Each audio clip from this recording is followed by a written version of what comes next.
आर्यावर्त की धरती पर एक राजा थे जिनका नाम था शिवी।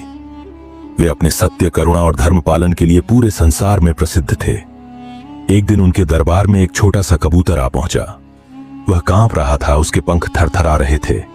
वह राजा के चरणों में गिर पड़ा और बोला, राजन, रक्षा कीजिए, मृत्यु मेरा पीछा कर रही है।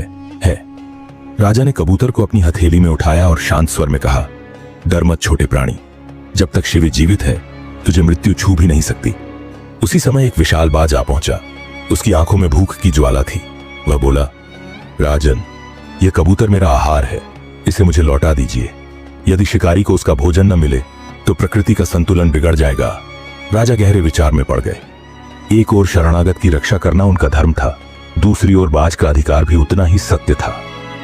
कुछ क्षण मौन रहने के बाद राजा ने उत्तर दिया, हे बाज, यह कबूतर मेरी शरण में आया है।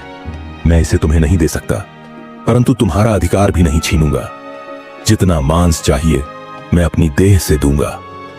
राजा ने तराजू मंगवाया। एक पलड़े में कबूतर को बैठाया गया, दूसरे पलड़े में राजा ने अपने शरीर का मांस काट कर रखना शुरू किया।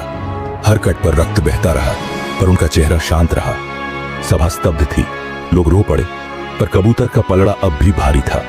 तब राजा ने कहा, यदि पूरा शरीर देना पड़े तो भी दूंगा, क्योंकि धर्म से बड़ा कुछ नहीं। इतना कहकर वे स्वयं तराजू पर बैठ गए और उसी क्षण तराजू संतुलित हो गया।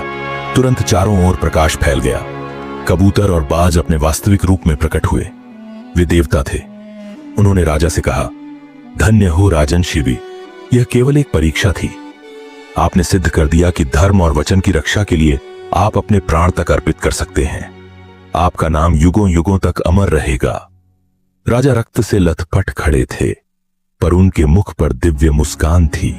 और तभी आकाश में एक स्वर गूंज उठा, धर्मो रक्षति रक्षितः।